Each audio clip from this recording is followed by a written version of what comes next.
the best way. And why I think it is good is that somehow when you have scale and size, you can get the price, because the problem in Pakistan is that most of the companies think digital is free. I have a lot of my clients who think that they've made a TV ad, and if you put it on and do something clever with it and put it on virally, that's it. And the kind of monies that they are spending on it, and you talk to some of the big clients and their budgets for digital, and I just tell them that you can make a 30-second TVC for $400,000, which some clients are doing, by the way. And I've made some 30-second TVCs for more than that. And then you look at the digital budget, the entire budget, and I think that there's something wrong. So we were discussing that. This is not just a Pakistan phenomenon. These are guys who are working, and we had representatives from JWT, from WPP, from different. We sat on the sides and we said, let's examine what's the problem, what's the real problem. So we said that the things in communication, the first big change came after Gutenberg and his printing press. That gave in, so you could print wrappers, and you came in with magazines and newspapers and all that, and people then started figuring out that this is a good way to communicate to the masses. And people started figuring out, okay, how to make packaging better, how to make your press ads better, how to make it more effective, and people started learning. And ad agencies in the beginning only did newspaper advertising and did posters and did all print-related stuff. With the advent of radio in 1921, okay, then people started, they figured another, wow, this is the biggest thing, and it was a big medium, everyone rushed, and from the ads that they made then to the ads, the commercials that you have now, we learned the ropes for the advertising guys. 50s television, and that I really thought was a real big thing. And it took us many years to learn how to make a 30-second ad really well. And you can see it, even in Pakistan, you can see the ads that we make today are far more effective because we've learned it. But worldwide, it was a process. And so the clients and the agencies learned how to make these 30-second ads and what's the science of it and how to, and all the things that we talk about today, like insights and, and then the creative, the big idea, everything. Unfortunately, today, both the clients and the agencies don't know enough about this. We don't know enough about how to use it. And at the same time, what has happened is that the consumer has been empowered. When he used to sit on a television in front of a TV screen, we used to call him a couch potato. But then technology gave him the remote control, and he became a couch commando. And now, in this digital age, Andrew Keen has written this book, Cult of the Amateur, and he's really against this particular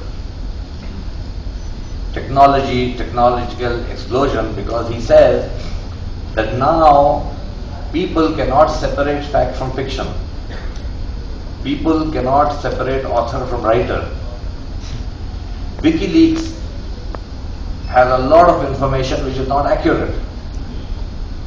WikiLeaks does not have the people that are needed to have the editorial content to see what is authentic, what is accurate, what is not. But that's another part of the story.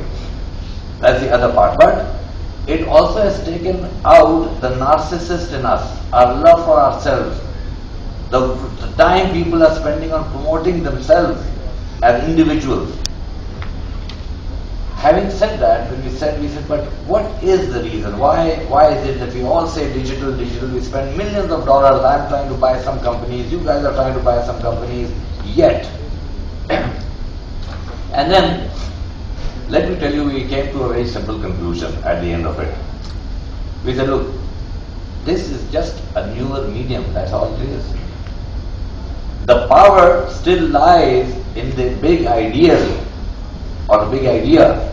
You have to graduate. You see, what we did was, in marketing terms, we came with conventional marketing, then we discovered the power of direct marketing.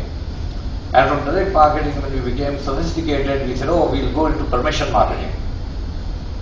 And for permission marketing also we discovered that, it was sexy for a time, but now you've got to go to the next level. And all of us have been saying the same thing in different ways. And actually it comes down to whether we call it content is king, whatever it is, you must basically communicate with people, adding value to them by either offering them information or incentives or services or doing something which is engaging them in a meaningful manner. Then digital becomes one of your tools of communicating. The same way that you can use any other medium to deliver the same. So while we are totally absorbed about knowing, frankly, we as ad agencies globally, worldwide, are all struggling with it. But if we start with that premise that our idea should be big, and it was proven, and again in isolation, there is another thing which, there was a big argument, and I won that argument, me and a few others, and we as big agency group sitting there, they said, we should have a digital arm. I said, no, we should not have a digital arm. They said, what do you mean? I said, we don't have a TV arm and a radio arm and a press arm. We've got creative people who come out with ideas.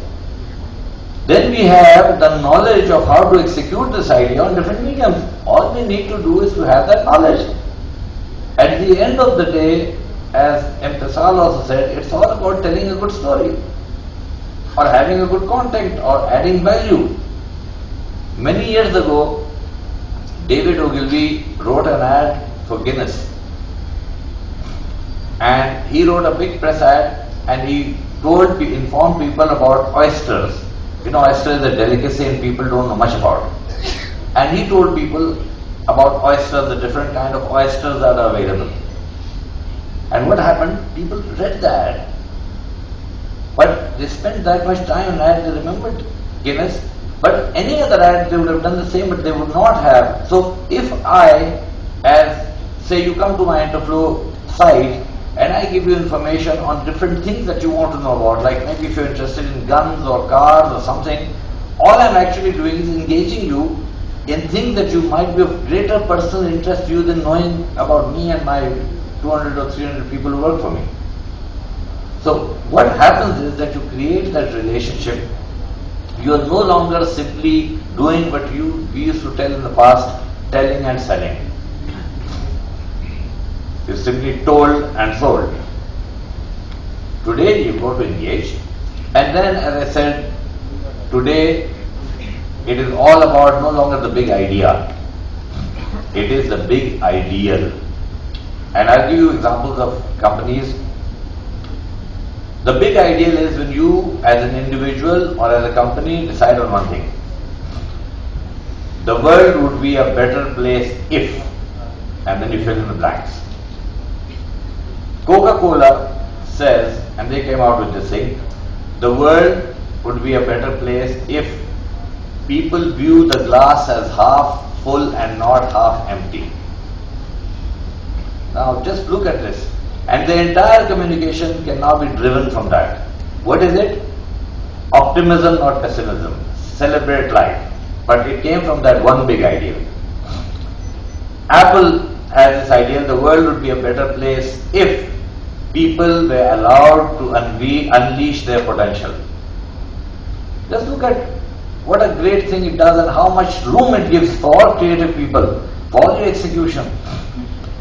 We were talking about with Ufone on this, just so that I get a local example in also.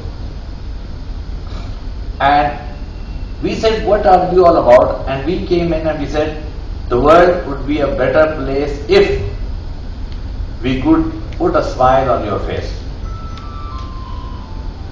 And then we held back everything together and said, it's not just about having humor in our ads.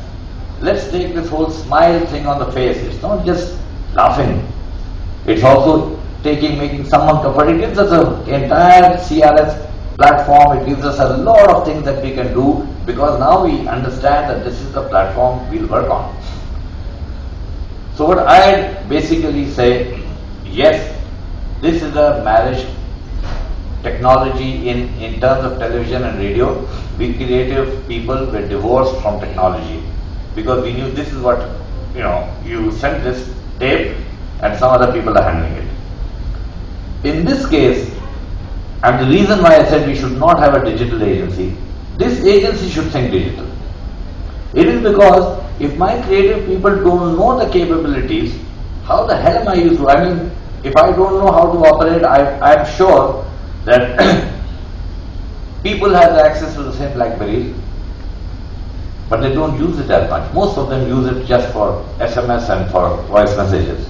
A lot of people are not, they are not aware of it. The whole thing is to be aware of the potential. And I think this industry is going to explode because, as everyone has said, I mean, Facebook, 5.3 million users in Pakistan, that's more than the reach of Jung newspaper, which is the largest newspaper. That is more than the individual reach. I mean, I'm not talking publication numbers, which are far less, but I'm saying the number of people reached. Do you know that many television channels don't reach that number of people?